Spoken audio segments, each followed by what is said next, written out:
one nation, under God, indivisible, with liberty and justice for all.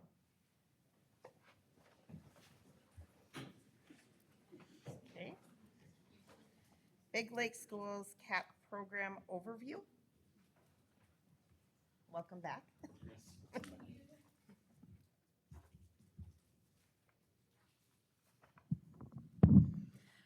All right, good evening, everyone. I'm Bree Hawkins, and this is Hannah Hermanson, and we are excited to be presenting for the second time on our CAP work we have been working on as a music department.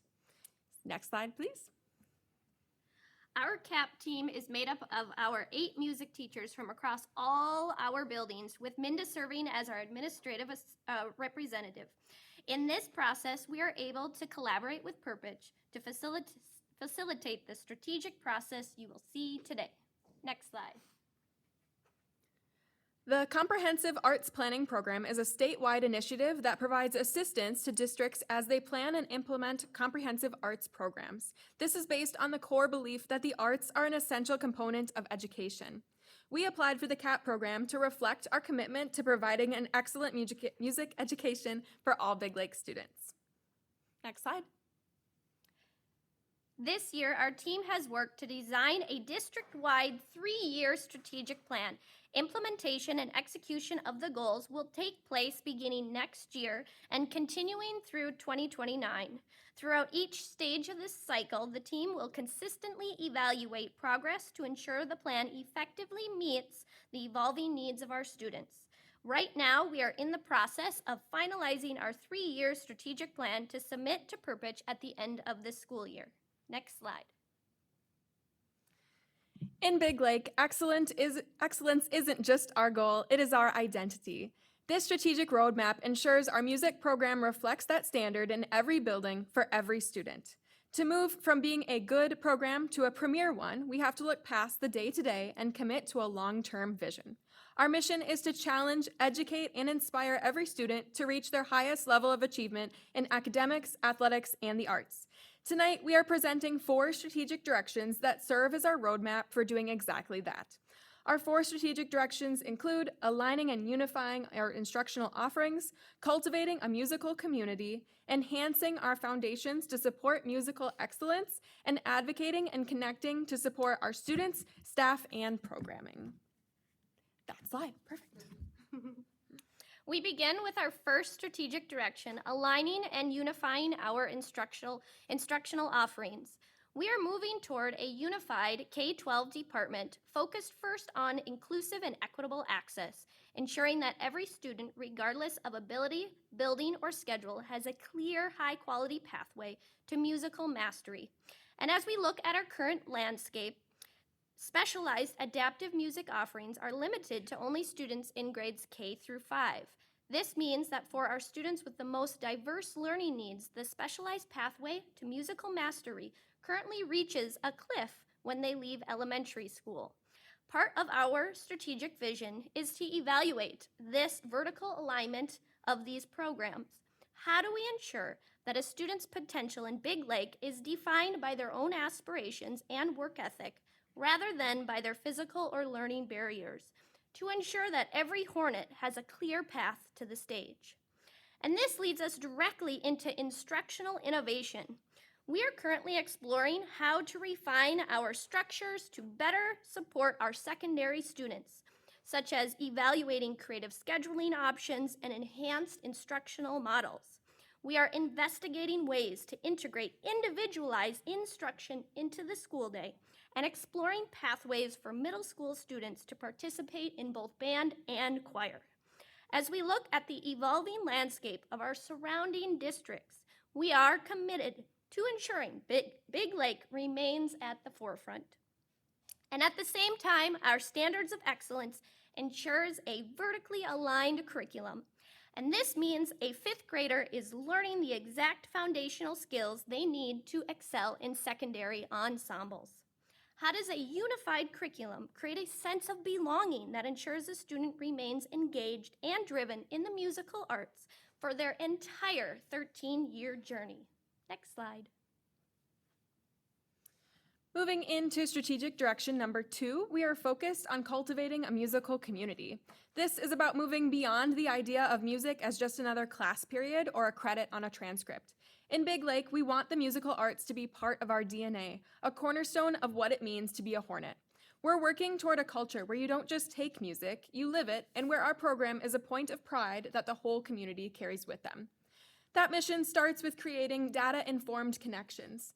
We have to ask ourselves, how can we bridge the gap between our classrooms and the living rooms of our families to create a more personal connection to the musical arts?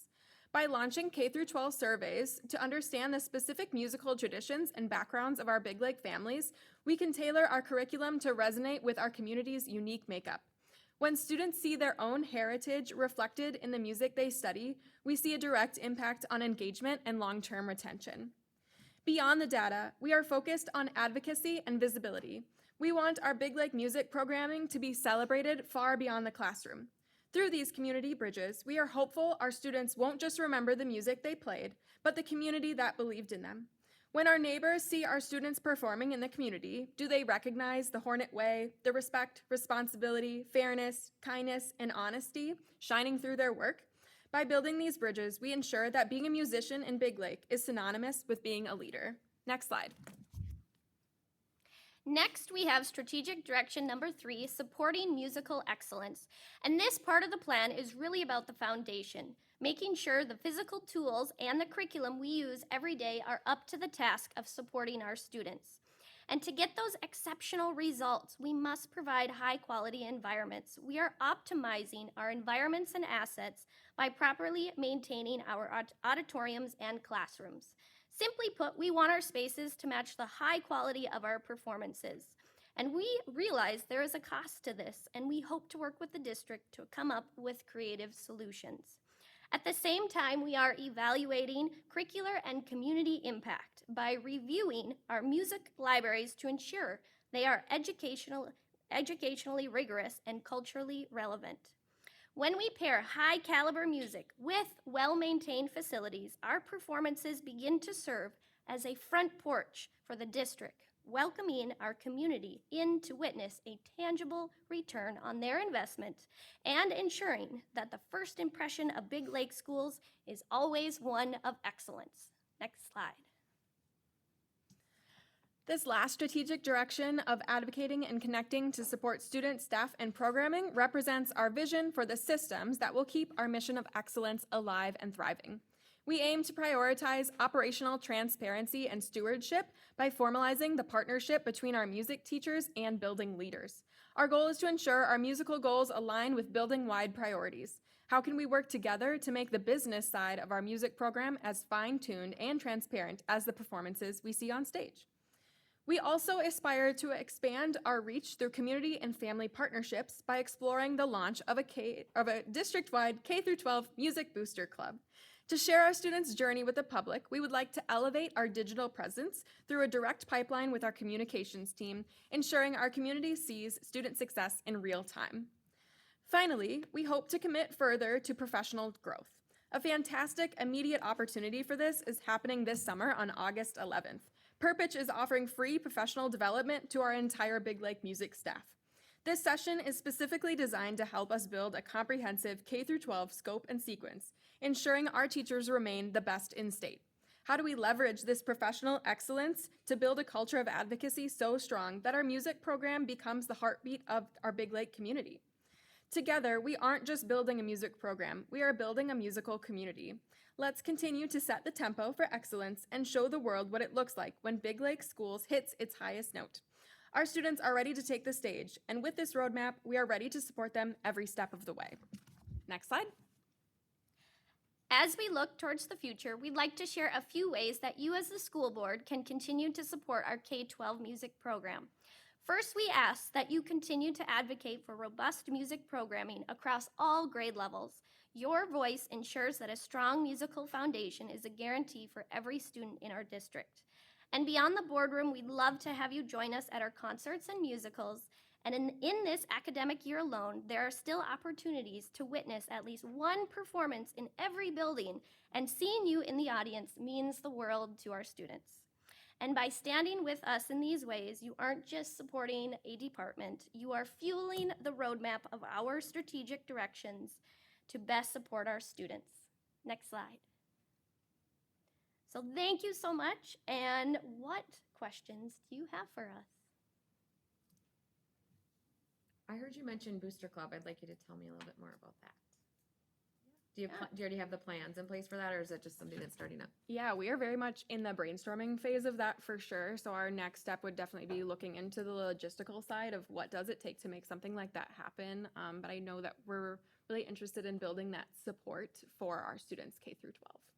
So what's the outcomes that you're hoping for through the booster?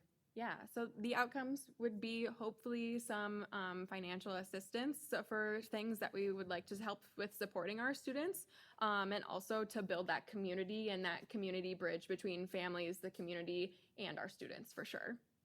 Thank you. Thank you. Thank Thank you for the music again. Yes. Okay, next we have approve alternative football jersey for youth night.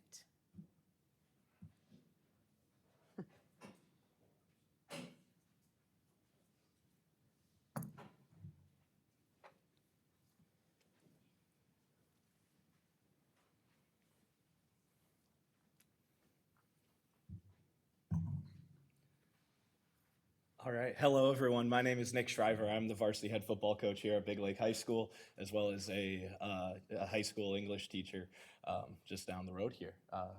Today, we're going to propose some black alternate uniforms. I'm going to let our student leaders make that proposal to you. Now, both of these guys are former Excel English students of mine, so very high expectations for these guys here. So, here you go, Evan. I'm flattered about that, but I don't know if they should be that high. Good evening, everyone. I'm a current junior at Big Lake High School. I also am a part of the Big Lake High School football team, and I'm a part of our leadership council. And our council is tasked with more than just football. We study leadership, organize volunteer opportunities, and make decisions regarding our equipment and team culture. This includes organizing volunteer and community service projects, such as packing meals that feed my starving children, to reading and discussing books about team culture and leadership. This spring, we are reading The Energy Bus by John Gordon. Our vision is to continue to work towards building a football program that our Big Lake community, students, and alumni can all take pride in. We are here tonight to propose the addition of an alternate black jersey for our upcoming youth night on September 3rd against De La Salle, and it's also our opening game. Youth Night is a cornerstone tradition for Big Lake where we bridge the gap between our current varsity roster and the future of our program. Our design features a black jersey with gold lettering and blue accents. I think the blue is on the shoulder area. In the neck. This specific color scheme was chosen to mirror our youth association's uniform. By wearing these, we aren't just wearing a different color. We are showing every young athlete in the stands that we are one unified program. We will pair these with our traditional gold helmets and blue pants to ensure that Hornet Pride remains the focal point on the field. Good evening, everyone. My name is Bennett Tiki, and I'm also part of the Leadership Council for the football team. I'm a sophomore at Big Lake High School, and I've been a part of the Big Lake football program for over 6 years. Our high school program shares a deep bond with Big Lake youth football, and many of us actually started a long time ago. We still remember the impact of the varsity players had on us, and now that we've stepped into those shoes, whether we are leading drills at summer camps or coaching teams in youth 7-on-7 league, we recognize that we are role models. By aligning our look with theirs for this game, we can create a lasting visual memory for those kids. We want them to look at us and see their own future. Our goal is to inspire them to stay in the sport, remain in the Big Lake District, and eventually take our places as leaders in the community. Football and family are very closely connected for me. Both of my older brothers played for the Big Lake team, and I've grew up watching many, many games, and I always looked up to every player on the field. Speaking as someone who's pretty fairly recently a youth player, I can tell you that seeing the big kids wear jerseys that would be similar to ours would be like the coolest thing ever. It builds a sense of belonging that keeps kids excited about their school and their sports, And these jerseys are a lot more than just an alternate uniform. They're a tool for recruitment, retention, and program pride. We want to continue building a legacy here at Big Lake that starts with flag football in kindergarten and carries through our high school graduation. Thank you for your time and for your continued support of Big Lake Athletics. Thank you. Thank you. You just need to make a motion. I can make a motion or if there's questions. Do you have a question? Can you just clarify the funding source for these jerseys? This funding would come from our booster club, so our own players fundraising for these jerseys. Excellent, thank you. Okay. Any other questions? I love the colors and that they resonate with the youth.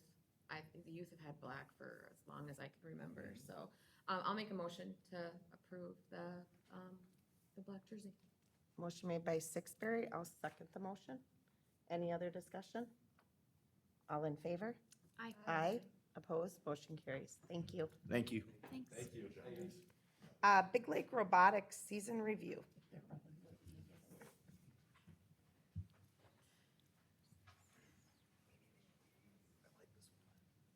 You like this one?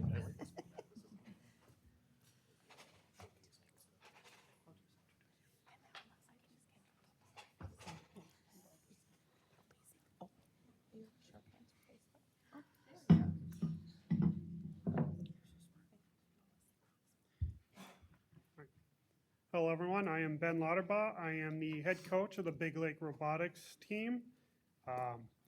Tonight, we want to recap our season, and part of our program is teaching the students how to manage this team like it is a business. So I'm actually going to turn over this presentation to them. Hello, everybody. I am Claire, and I am the current safety captain of the team. This is my 4th year running, and I will explain a bit about FIRST. FIRST Robotics is a major, it's a world-leading group of robotics competitions that happen over in 66 countries, leading from Africa, Asia, into the United States, where Worlds happens.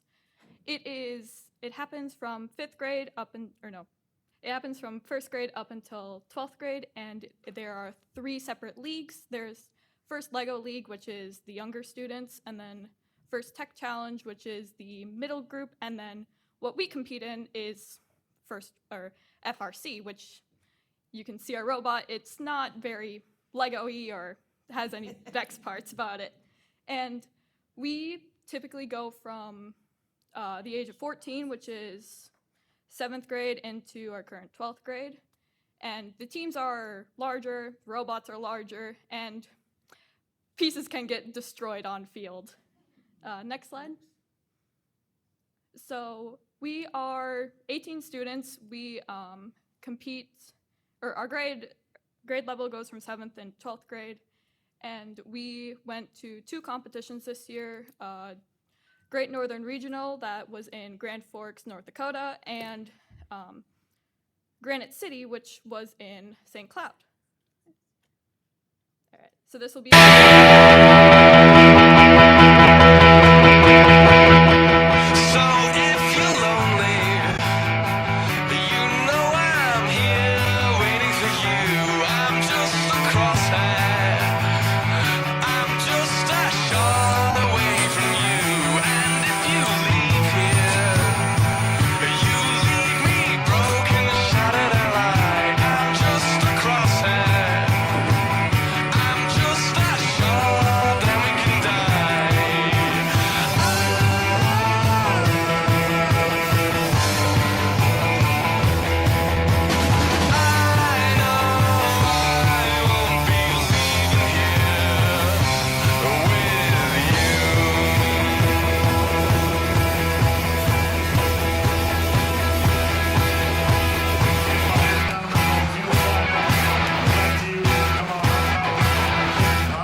I will be turning the presentation over to our media captain now.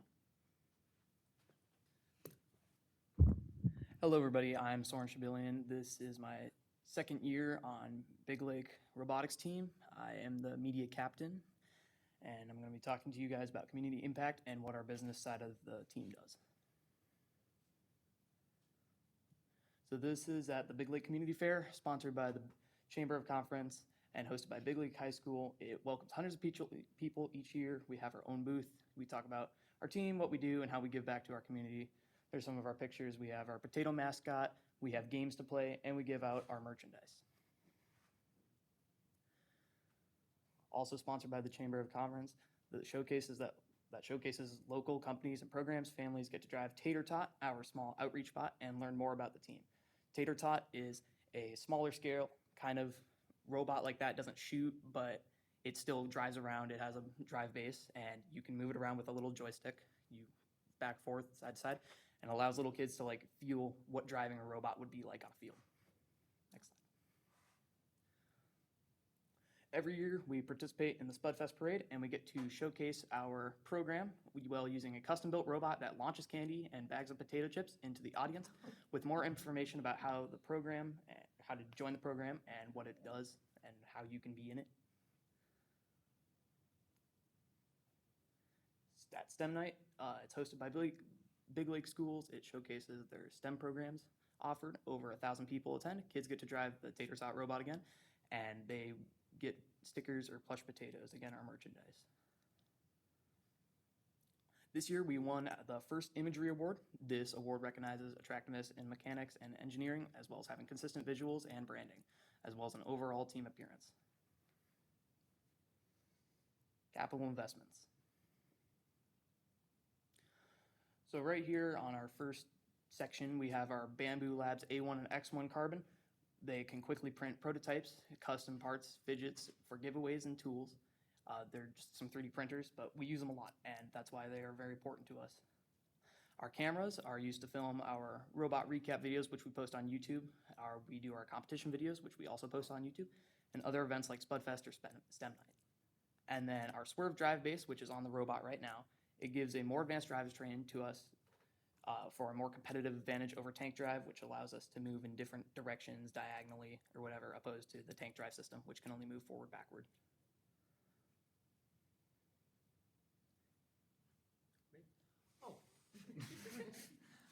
Hello, I am Daniel Shabilian.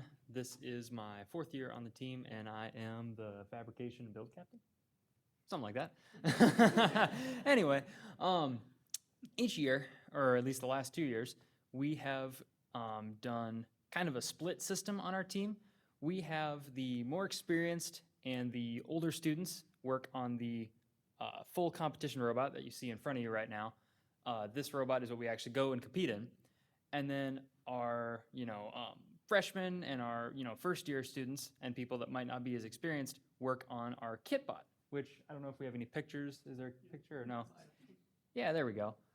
The KitBot is used to train new members of the team, and it's a pre-designed robot that first provides that it's a kit. So students can learn how to use tools, learn how to build it, and overall just learn the ropes. Yeah, it allows people to learn about each part and how it works, and it gives them, a place to get their, dip their toes in without having, the stresses or the cost of the big robot. And we showcase the KitBot at STEM Night. Oftentimes we allow other people to drive that as well. As more and more people join our robotics team and as our tech improves, we are quickly outgrowing our workspace, and we'd like to work with the school to obtain more space to practice and assemble our robot. I want to touch on practice because our robot and our game fields are quite large, and having that open space to actually move the robot around and play on a field is super critical for both drive practice as well as programming and tuning the robot. Our sponsors are super critical to our success. Thank you, Big Lake Schools, and all of our sponsors that help make this program possible. Again, I just want to reflect and say absolutely thank you. This program wouldn't be possible without the support of the school and the local community. And, I Normally, we would like to do a presentation or demonstration of the robot, but again, because this thing shoots balls out and it actually uses an advanced camera system to shoot directly into what they call the hub, it wouldn't work too well, and we don't want to knock any ceiling tiles out. So, but we'd be happy to, well, we'd be happy to talk about it anytime you'd like to hear. Thank you so much, everybody. Thank you.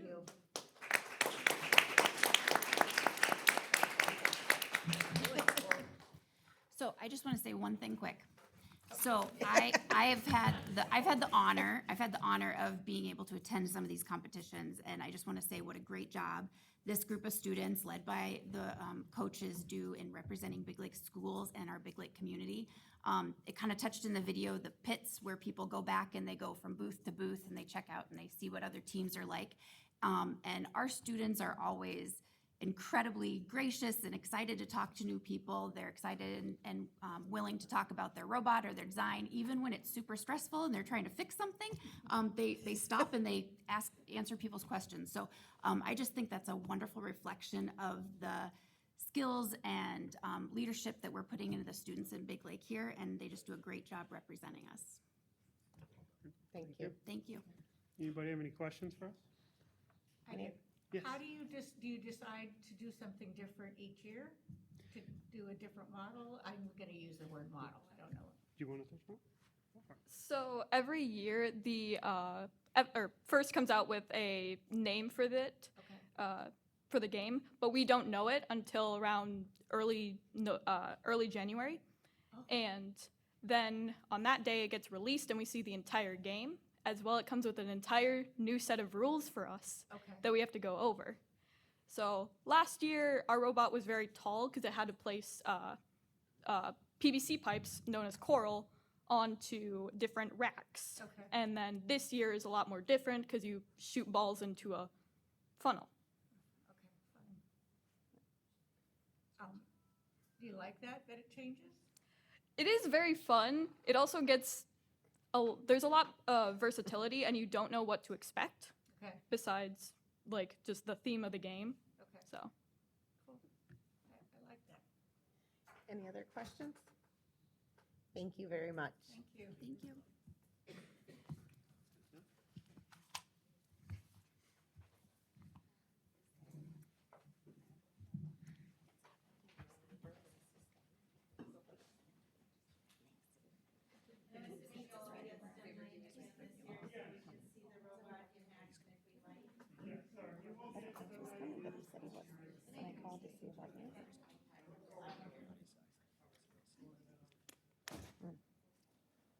I wonder if something came up. Yeah, I'll let them get out before we keep going. Do we have anyone for open forum? Okay, we'll move past open forum and move on to the consent agenda. The previous minutes from the March 25th regular board meeting and the April 8th work session. Claims and accounts in the amount of $1,027,609.40. The credit card report, the personnel report, and the final reading and approval of the policies listed, along with approve the 26-27 transportation contract addendum. So moved. Moved by Brown, Second. second by Shabilian. Any other discussion? All in favor? Aye. Opposed? The motion carries. On to donations. I'll make a motion to approve the donations. Motion made by Shabilian. Second. I think Brown? Yeah. Okay, second by Brown. Somebody- Any other discussions? All in favor? Aye. Opposed? The motion carries. Financial report, Angie.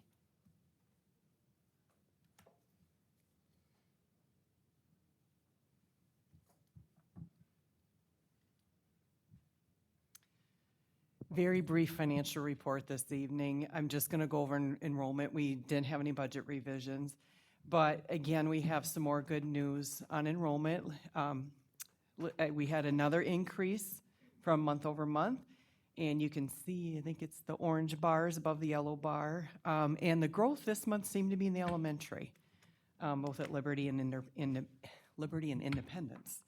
So again, good news with enrollment, and hopefully that growth continues and on into next year as well. So I do not have anything else, but I'd be happy to entertain any questions. Anybody has Do any? you remember how much it went up? How many did we grade? Oh, boy, and I didn't bring that with me. Was it like 14? Okay, yeah, that sounds about right, yeah. Thank you. Any other questions? Thank you, Angie. No, Uh-huh. thanks, Angie. On to Big Lake Administrators Association contract approval.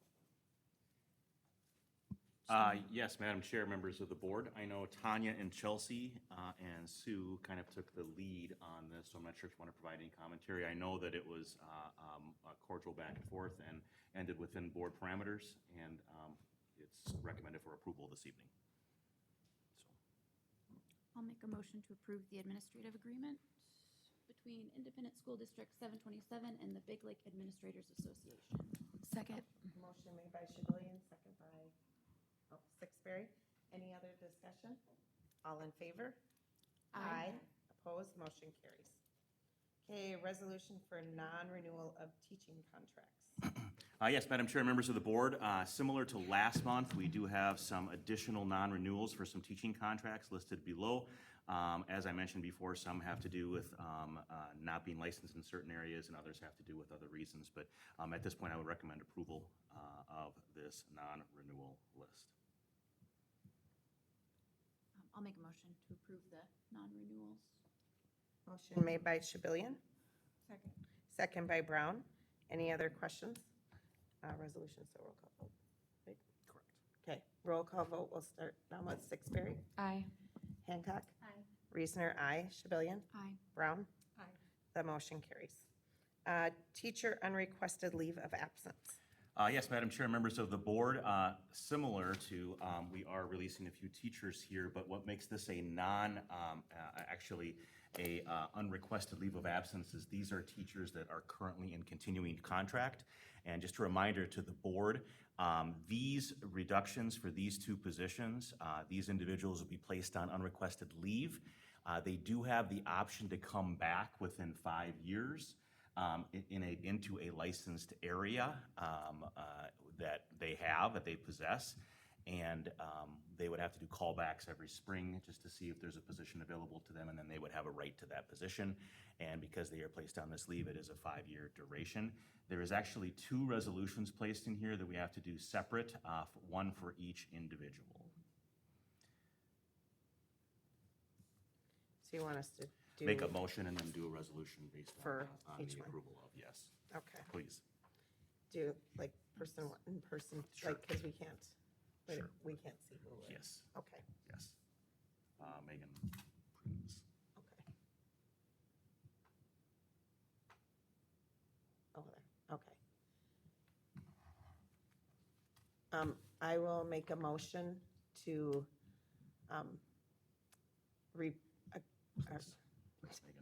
Megan Prince on unrequested leave of absence. Second by Brown. Any other discussion? This is a roll call vote. We'll start with you since Derek wasn't here first. Sixberry? Aye. Hancock? Aye. Reesner? Aye. Shibillion? Aye. Brown? Aye. The the resolution passes. Okay, now we have a second resolution. Does anyone want to make a motion for this one? I'll make a motion. Motion made by Brown, second by Sixberry. Any other discussion? Okay, this is a roll call vote. Nelson? Aye. Sixberry? Aye. Hancock? Aye. Reesner, aye. Shibillion? Aye. And Brown? Aye. This resolution passes too. Okay, on to K-5 Social Studies Curriculum Adoption Presentation.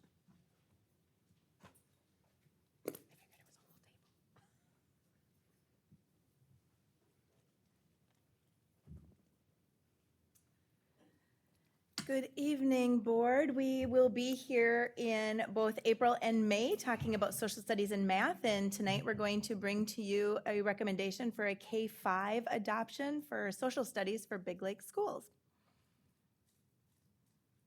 So as you know, Minnesota is a local control state, and so with that, we go out and look for curriculum, and we don't have one that's mandated by the state, and so we go through the process to make sure that our curriculum decisions reflect that of our board and our community.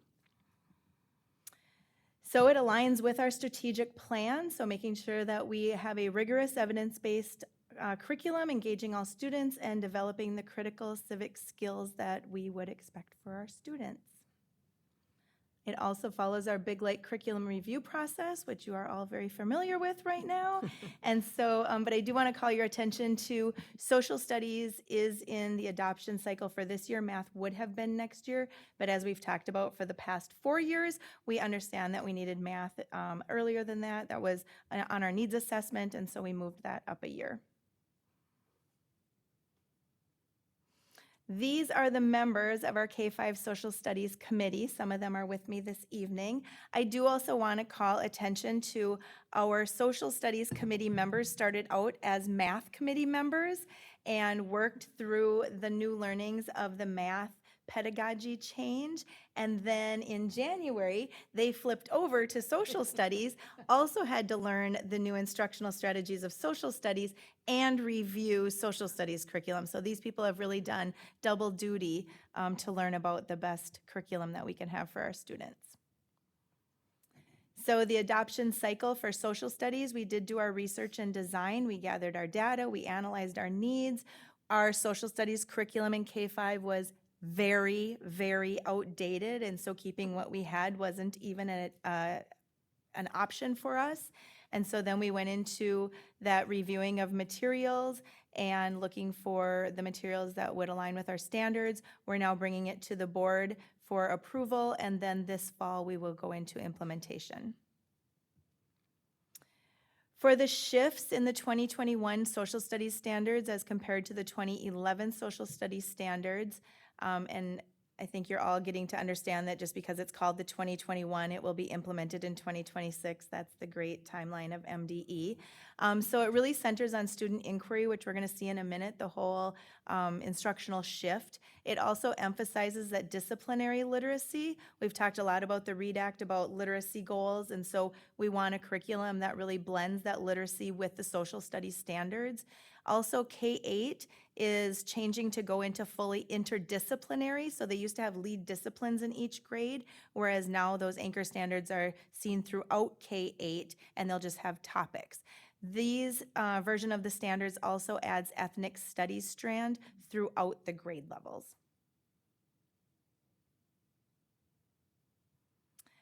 So just want to bring your attention again to 100% of the curriculums that we were looking for. We were looking for that literacy alignment to build knowledge, because we do know that one of the foundational literacy strands is that knowledge building. And so our CKLA and ELA also builds knowledge, but we were looking for social studies curriculum that would do that as well.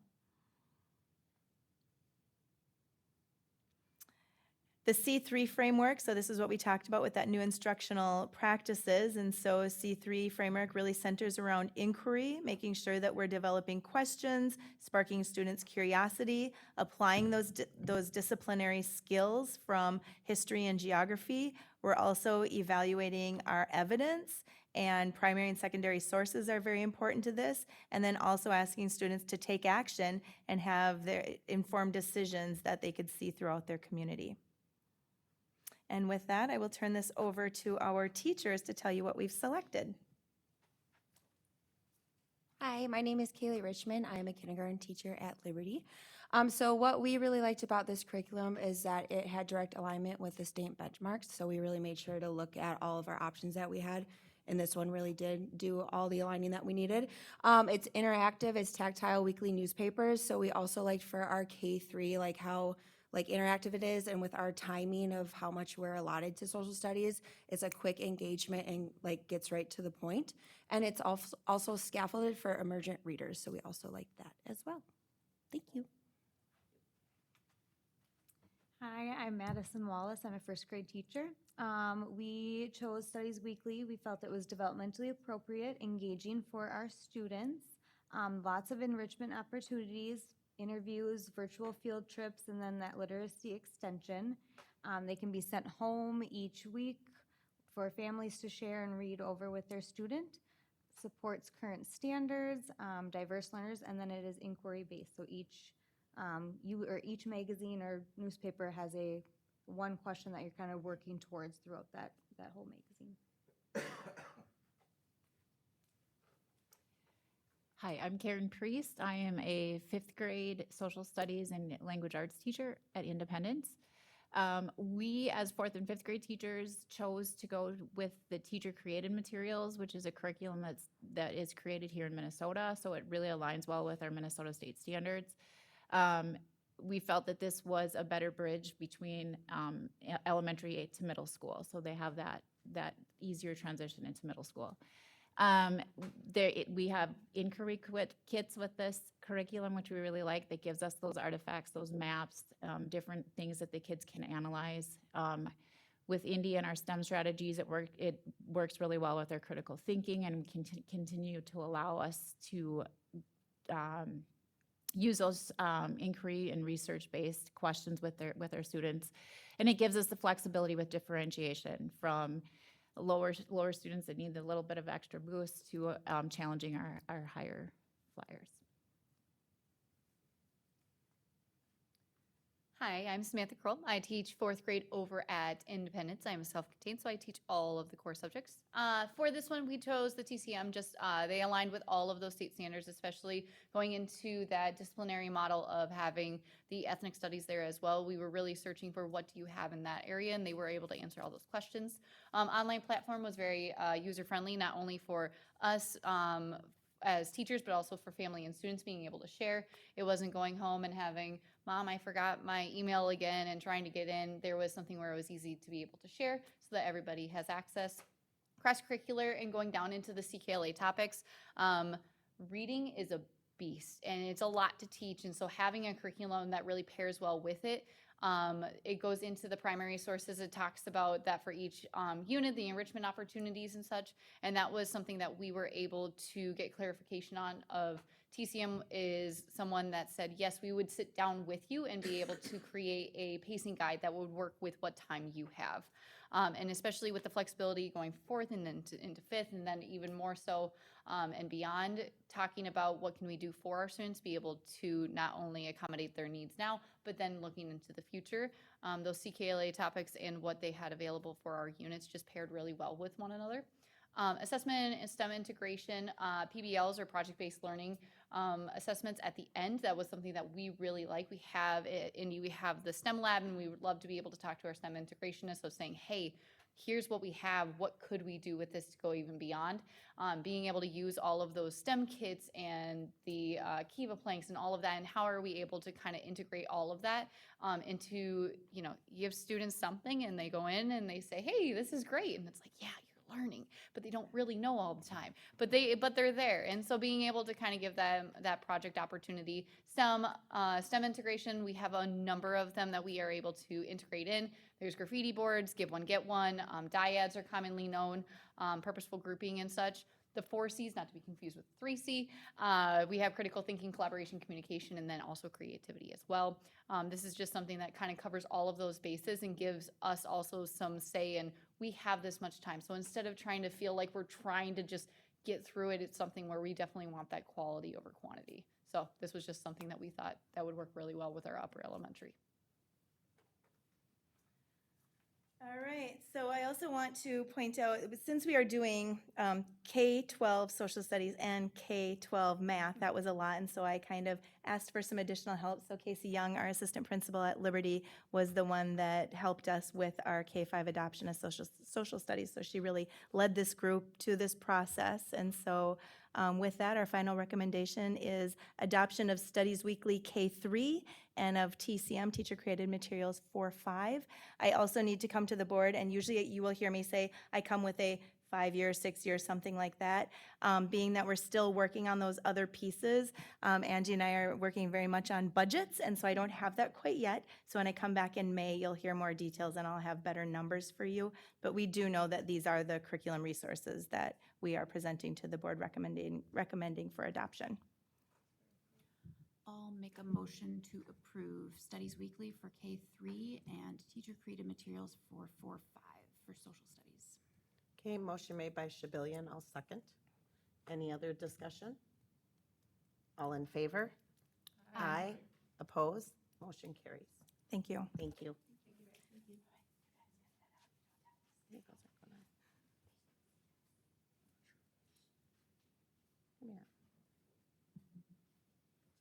Okay.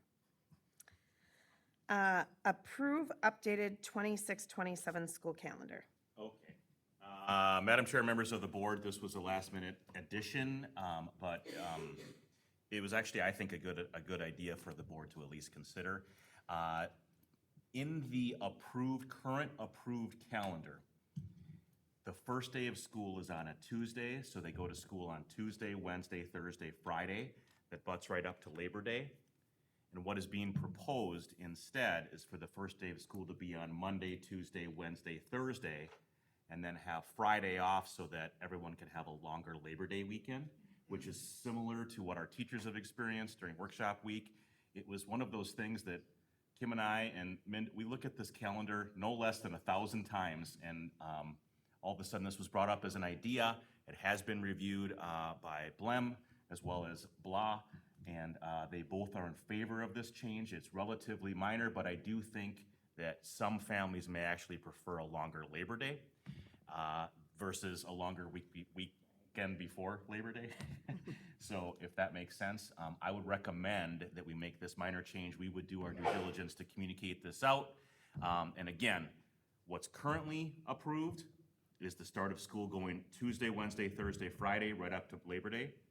So What's September being- 1st, 2nd, 3rd, 4th. Correct, and what's being proposed is Monday, Tuesday, Wednesday, Thursday, Friday off for a long weekend around Labor Day. I would recommend approval, but of course, only if the board is comfortable with that. I'll make the motion to approve. I think that's smart, because I think otherwise you're gonna have attendance issues anyways, so. What was the other option, sorry, because we did this before, didn't we? Yeah. There was something different though, right, or is it the same? This is all the same, it's just changing that first week. Just the first week. It's So just they'd the- start Monday instead of Tuesday, and then they get Friday off. around Labor Day. Because I think we looked at this like a month or two ago, right? Yeah. Yeah. We Yeah, we we approved, approved it. we approved Oh, it, Monday. and now what's being proposed is to make that slight change. So it's not like, we're not going back another week, right? No. No, Okay. no. it's No, just we're shifting. we're shifting it One to, day. from, instead of starting on Monday, or instead of starting Tuesday, we're gonna shift it to Monday. Correct. So they can have a 4-day weekend instead of a 3-day weekend, Around Labor Day. around Labor Day. I like that. Yeah. Okay, motion made by Sixberry, I'll second. second by Shabilian. Any other discussion or questions? All in favor? Aye. Opposed? Motion carries. We have the second reading of those policies listed. Yeah, Madam Chair, members of the board, we did not have policy committee meeting this week, or this month, so this is just the second reading. And obviously, at any point, if you have questions and whatnot, you can bring those forward at this time. Okay. Reschedule May work session. Yes, so Madam Chair, members of the board, we have some important topics to cover as it relates to some of our facilities and some of our long-term planning that way. I would propose that we discuss those during our May work session. The issue is during the May 13th work session, we have some critical team members that are not going to be able to make it that evening. And I'm really hopeful that we can switch from May 13th and instead meet on May 6th. Great. There's one, I'm fine with that. two, I'm good with three, it. four. But do you need me? We'll have a quorum. I heard four. I heard There's quorum, four. plus Amber said she could join I would probably be via Zoom. Zoom or Google, whichever you prefer. Okay. Can I make one request? Maybe? It What's the depends. request? With that date, is there any way we can start at 6:30? There be any opposition? I'm fighting ridiculous amounts of detour, and I have Yeah. no clue what's gonna be happening with road construction in Okay. Buffalo. So give you a little extra time that way. Yeah, it's, oh my Okay. gosh, it's unbelievable right now. I'm okay with that. Anybody else? I'm okay with that. We will accept that part of it. All right. Okay. So, again, we're gonna talk about everything from the track to some other facilities and some long-term planning. So I think that would be an important piece for you to have on your radar. Great, so we will go 6:30 on May 6th. And Do we will need to post. vote this? I don't think we need to. Does it No. need to be voted on? We don't have to be, okay, we're agreeing with it, so. Okay. We will change Oh, that, May 6th at 6:30. And with any luck, we will perhaps make that into a special board meeting, and we will be approving the BLEM contract as well. So hopefully, I will keep tuned on that, but my thought is we want to get that approved as soon as possible. I know Blem is working really hard to get that ratified and communicated out appropriately, so hopeful. So let's kind of know that that is a possibility that evening as well. So we'll do 6:30 on the 6th. Okay. All right, thanks. School board committee representative updates. Finance, we met right before this. But Yeah, we just kind of talked about, OPEB funds, and it'll come out, Angie will be presenting it, at the May board meeting. Yep. Policy committee, you said there wasn't one. Buildings and grounds, we haven't had one. Any other meetings that have happened since last board meeting? Well, I attended the District Curriculum Advisory Committee. Oh, right before this. Right before this. Ms. Anderson did a great job. She always does a great job of engaging everyone in the room. Our teachers did a great job of explaining why they chose the materials that we voted on tonight. I was also excited to see we had a couple new community members that joined us. So I know Ms. Anderson is working really hard to try and bring community in, and the principals are working to bring more community in. So I just wanted to recognize that it's great to see more voices in the room. And then legislatively, we got about 3.5 weeks left of the legislative session. All the committees are done. So now everything's in Ways and Means, and the leadership are meeting. So the House didn't have an omnibus bill, so there's kind of individual bills going to be going to the floor for the House. The Senate has an omnibus bill, but there's kind of some leadership meetings happening, trying to decide what's going to be on the final bill. So unfortunately, there's not much to read as far as what might make the cut and what might not. It's looking less and less like the repeal of the $250 million cut to special education has a chance. There was a really powerful hearing with bipartisan support in the House, but the companion bill in the Senate never got a hearing, and it's not in their omnibus. So, of course, optimistic and hopeful, but reserved. I just kind of wanted to point out for the community that our special education cross subsidy, I wrote a letter to our legislators encouraging support for this bill. In our fiscal year 24, which is the most recently available, our special education cross subsidy was $2,091,963. So that's fun. Those are services we are required to provide, but we are not reimbursed for. So that comes out of our general education dollars. So I just wanted to make sure I made a point of saying that that's why, I felt like it was really important to get the number and write on our behalf that this is really important money for our district, and hopefully they will see a way to get that passed. There is a little bit more optimism for the permanent school fund, and that would hopefully double our per pupil. So it's currently around $68 per pupil we get on that, and that would not have a tax impact to anyone in the state. Those are already funds that are building and growing. They're just not able to be dispersed by the way the Constitution is currently written. So that has bipartisan support, and it is on its way to the House for a vote, and I think the Senate, it's in rules, so it's looking to go through. So that's the piece of optimism as far as more funding from the state this year, is that if we can get that, and then there's a constitutional amendment that has to happen on the ballot in November, so we would need community support for that as well. But that's kind of your financial picture as far as what I've been hearing. Yep, and I think the only other thing I would add is that there is a proposal, and I'm not sure about the safety dollars. I'm not sure if you heard anything more about that today. Yeah, maybe you heard something I didn't, have but- not. I have not heard any additional. I just know that I am. I try to remain optimistic for that one, because that would be really helpful for our dollars too, per pupil in it. So we'll see where that goes.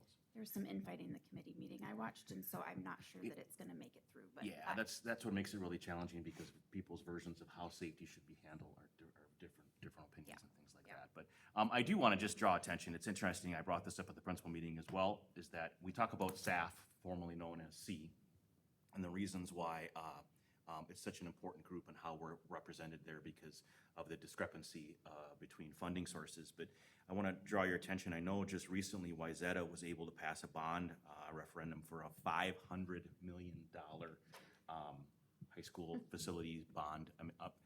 Just to put it in perspective, their pool renovation costs more than what our bond referendum ask was. That's just their pool. How is it so much larger? Like, Oh, it's an Olympic Soul Like a style, facility yes, for and the it's got like a Olympic walking Soul, thing, I yes. think, Yeah, and it's amazing. But if you take a look at how much the average home would have to pay on a $500,000, it's similar to what our families would have had to pay on a $30 million, 500 million in Wayzata versus a 30 million here. And that is because we don't have the industry offsetting the tax load. So our taxpayers have to carry more of that burden, which is the reason why SAF exists. And it's a really good example of that. So I would ask people to just kind of stay tuned to that, because I know we have SAF coming up on Friday. Yep, So- yep, we so- do, and there's, you know, this year was an informational year, there's kind of a new idea for a different way of funding equalization that is, the groundwork was being laid this year, so next year in the financial, you know, the fiscal year, we're hoping to get some traction and hopefully make some improvements in, the equalization aid that we would receive in Big Lake. Because that just truly just does not seem fair. It does not. It does not seem fair, if I could just be blunt. Correct. So, that's where we're at. Any other committees? Yeah, I was gonna talk a little bit about Right Tech. So, we did start we tried to start teacher negotiations there, but not really enough schools have settled, so we bumped it out. So we'll be discussing it again here. Because you base it off of the. We do like the average. We take away the top and the bottom and then average the rest, basically.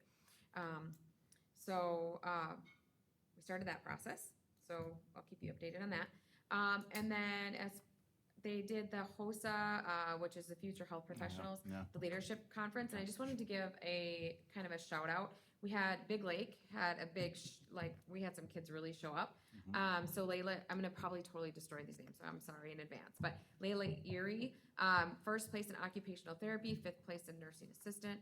Ellie Schreiner, 2nd place in home health aide. Barwana Cooper? Did I say that right? Barona, thank you. Cooper, 7th place in medical spelling and 7th place in occupational therapy. 25 of the 28 students passed their CNA test. So it was a really good outcome. And then also just wanted to mention too, all 10 students that are currently enrolled in their program that kind of mimics Big Lake of the Sandbox, passed the Ramsey test. So that's what's required to become a 49er. So just some really good outcomes for Right Tech last month. So that's awesome. Thank you. Any other committees? We do not have student Oh, representative. we do. You I got she the sent it report. to you. She sent it But to she's- me. She's probably at play practice. She is at play Yes. practice. Yeah, she apologizes. She couldn't make it here, and she was gonna maybe run over here, but I said, you know what? No worries. Worry about, okay. I will not You'll do it read justice, but I will read it, and I will do the best I can to kind of represent what Alexis brings to With the the table. same level of energy. Oh, that's so hard. You know how old I am, Derek? Oh, You're my younger goodness. than me, Well, yeah, well, like 6 months. Okay, school activities for April. Project Prom. Project Prom aims to provide free formal wear options to teens in need so that everyone has the opportunity to experience the best of prom. That's an awesome thing that they do. Prom committee, thank you. Working hard to produce a beautiful grand march and prom experience, a new raffle with registration, and have been working so hard. And I understand we are back up to about 250. We're almost at 300. And as you recall, in previous years, we were down to like 50, something like that. So we are almost up to 300 in participation. Now we're talking prom. That's good. That's good. So SCSU math competition, student had the opportunity to attend SCSU math competition. It was such a fun opportunity to participate and see all the STEM opportunities SCSU offers. Overall, an amazing experience. Sound of Music. Students, cast, crew, staff, and parents have put in so much time to make this musical a success. I hope to see you there. Show dates: Friday, April 24th at 7, Saturday, 25th at 7, and Sunday, the 26th at 2. The performances will take place at the auditorium. So I'm super excited to watch that. It's one of my favorite musicals, and it is a classic. So be pretty cool. Grant awarded. Big Lake High School is excited to highlight a recent collaboration supporting hands-on learning in our career and technical education program. technology teacher and work-based learning center learning coordinator Matt Vogel recently secured a grant from Resource Training and Solutions to purchase a new ironworker machine. And end of the year wrap up for 6709 Spud Inc. Robotics, who were here this evening. They didn't even say this, that they won. Did they say that? I don't know if they said what place they got. Did they? They had it sitting over there, right? Did they? It was the Big Lake Robotics team recently ended their competition season on a high note, placing 5th out of 51 teams at the Granite City Regional held April 8th through the 10th in St. Cloud. That was really, I was able to go to it last year. That's a big deal. They did great. So proud of what they do. I just get so excited because you could just see the excitement. And competition days, the intensity is awesome. So it's just really neat to see, right? It's very neat to see. It is very neat to see. The Granite City Regional, they give us, as board members, an invite every year, and superintendent, I believe, and principals got an invite as well. I highly recommend Yeah. next year, if anyone can go, they give like a VIP kind of Yep, they do. experience. So I was able to attend that this year, and it was great because they had student representatives from several teams that came and talked to the group about what they've taken away from robotics. And one of the things that I loved the most was the student that said, I actually realized I don't want to be an engineer, you know, which is wonderful. Like, that's such a great thing, you know. And she said, I love this program. She goes, but that is not my fit. And so she goes, it's been really impactful for me because I've been able to kind of shift, which I just thought was a great takeaway. But you know, even on our own team, students that just a year and a half ago barely would make eye contact or talk. Are up here presenting tonight. That is so awesome. So it's a really it's been a fun program to watch grow.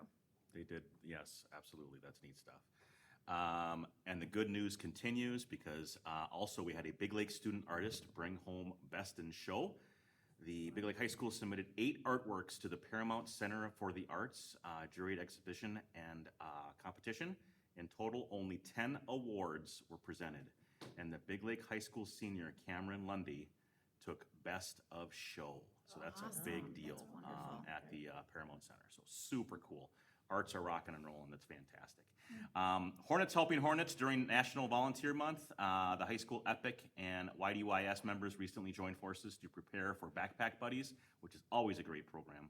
And we are also celebrating Administrative Assistant Day today, as well as School Office Professionals this week. So it's been an active week. So, and that completes her report.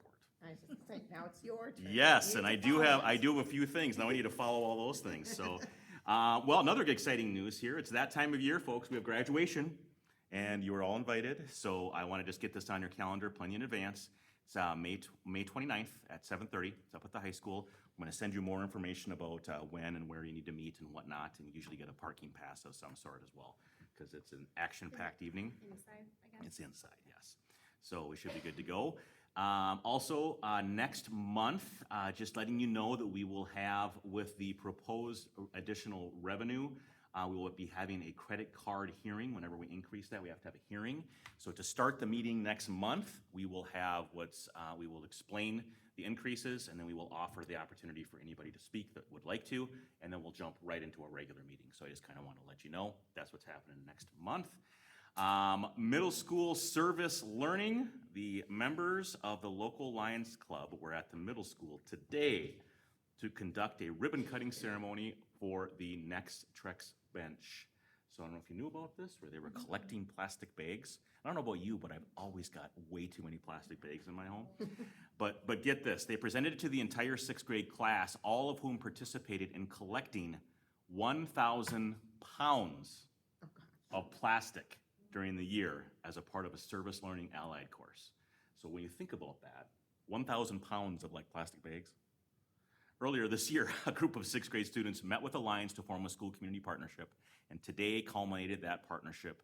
And I know we'll have some pictures and photos for the website and whatnot. So it's really neat, great activity. So 1,000 pounds though, that just boggles my mind. On to my favorite part of my report. I'm going to acknowledge some from around the district. I want to, first of all, the young lady over there, Heather Hutta, for her amazing piano playing to kick off the evening. Fantastic music crew. It was great. She did a fantastic job. Also want to acknowledge, I know I mentioned it during my weekly updates to the board. I attended a safety conference last week. It was put on by Homeland Security and the Safety Association from the state. And John, who is not here this evening, and John Weekly, Jeremy Schmidt, as well as Eric Olson from Monticello and myself presented a breakout session. And it was the last breakout of the entire conference. It was one of the last, there was like a handful. And we actually had a full room, and I was like, wow, that's pretty good. People held on pretty tight. So, but our main emphasis for the presentation had to do around safety, obviously. But a few years ago, we collaborated utilizing our grant writer that we shared, and we wrote a grant for new cameras for security. And the whole point of the presentation is that oftentimes some of the expenses and there's some insurmountable hurdles, but if you collaborate and work with neighbors from a regional perspective or other entities that way, you oftentimes can find solutions. And that was the whole premise behind the presentation. So it was really neat, and it was kind of fun to present with a couple other superintendents too. And John Weekly did a great job. And of course, John was in charge of all the techie talk, because we were not going to attempt to even know what we're talking about when it comes to the whatever style computer, whatever. But he knew all the stuff, and he can talk it, so it was great. And he presented that, and we answered questions, and it was really a good presentation. And last but absolutely not least, I want to give a big thank you, as was written Alexis in her report. Today is Administration Assistant Day, and we have a really critical one in the room right now. So I want to give a round of applause for Kim. She loves this attention, right? But I do want to say thank you. I'm going to tell you, she is a tenacious worker, rarely ever says no to any task, and she is just so kind and works with all of you, as well as many of you all in the crowd. She does a fantastic job. So thank you so much for what you do. You matter. So thank you for doing that. So on to some calendar things. I know I mentioned that we've got SAF with Ashley tomorrow. I'll be attending Friday. Sorry, yes, I'm still on Thursday board meetings. Wow, that's Yeah, like, well, we that's haven't like done that for a that's while. like a year removed. So I'll be attending virtually for that one. High school musical dates, April 24th through the 26th. Governing board for the special ed co-op on the 30th at 5 o'clock. We do here, yep, and then it'll be in the community room. And we do have a work session now scheduled for May 6th at 6:30. And again, topics around future planning, as well as some track and field conversations and things like that. May 12th, Community Education Advisory Committee. So that is Chelsea now? Community Education? Yeah, it's not waiting. Not- It's community Chelsea. ed, yes. Yes. I'm Yes. trying the long word and I haven't heard. Oh, it yeah, before. it's Public Community Service. Education Advisory Committee would be Chelsea. And I'm really excited, STEM Night is on for May 13th, 5 to 7. Also on May 13th, Policy Committee at 5:30. Also on May 13th, Fine Arts Awards Night at 6:30. So it is an action-packed evening. At what time, 7? At 6:30. No. It was moved to 7? Oh, for STEM Night, so after STEM Night. Yes, okay, awesome. Thank you for that clarification, Abby. So I'm gonna change this, and I will send these out to you as well via updates, so. Yeah, so that's fantastic. So we'll be able to hopefully make those bounce around. It's gonna be an action-packed on May 13th. Good luck finding a parking spot. It's gonna be busy. Yes, that's great. Love to see it. May 18th, end of year celebration. Stephanie, do we know the times of that one? 3:30 to 5 at the Lupulin Event Center place. Fantastic. All are welcome. May 20th, District Curriculum Advisory Committee at 5. May 20th, regular board meeting at 6. May 27th, seniors last day. May 28th, all students last day. And yes, May 29th, graduation, 7:30. I know. Those of you that have seniors, it is quickly approaching. So it's neat. It's a neat time. Neat time of year. It's what we all work for, is that day. So yes, that completes my report, unless of course there are questions. Any questions? The hearing before the Yes. board meeting, is that, we're starting at the regular time, though, we're not? Correct. I think we will post for it to be at 6 o'clock, Okay. and then following a regular meeting, we'll just start whenever the hearing ends. Thank you. I don't know that there'll be anyone here, but it,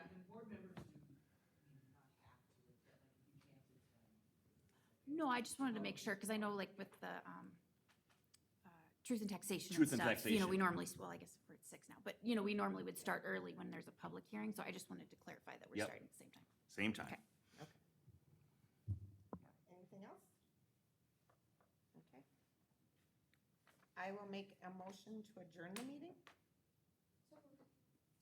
Second. Second by Sixberry. Any other discussions? All in favor? Aye. Opposed? This meeting is adjourned.